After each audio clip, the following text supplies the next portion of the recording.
Discussions. Discussions is a tool for interaction among students and the instructor. Students and instructors do not have to be online at the same time to participate in a discussion. Discussions are often date and time sensitive and might be given as assignments. To access discussions, you might see a link for it in your course navigation. If you do, click on the link and the discussions page will open. And to open a discussion, click on it.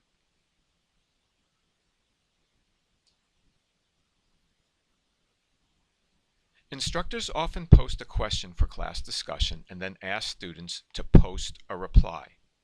Students may be asked not only to reply to the instructor's question, but to each other. In effect, this results in an online class discussion, even though there is no conventional classroom. This is what a discussion would look like. Usually there are instructions or a question in the top portion here. You can search for replies. Student replies are below. You can search for replies here. You can click to see only the unread replies.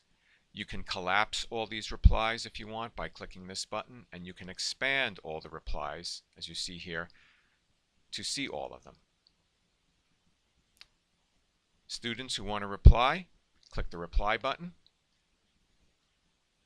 And again, student replies or student posts appear here.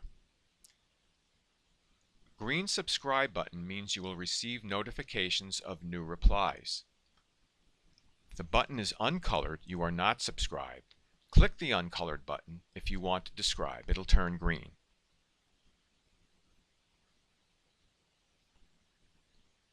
To reply to an instructor's post, click the reply button. And the next thing you'll see is a text entry box with a toolbar for formatting purposes. You can insert links, videos, etc. You would type your comment in the text box.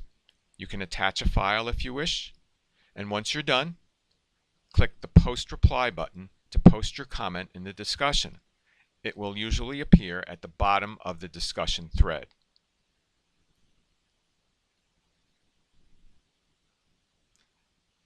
Sometimes a teacher will ask you to post a reply to another student's comment.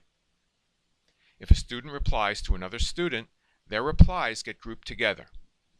In this example, student 1 posted a reply to the instructor's question, and student 2 posted a reply to student 1.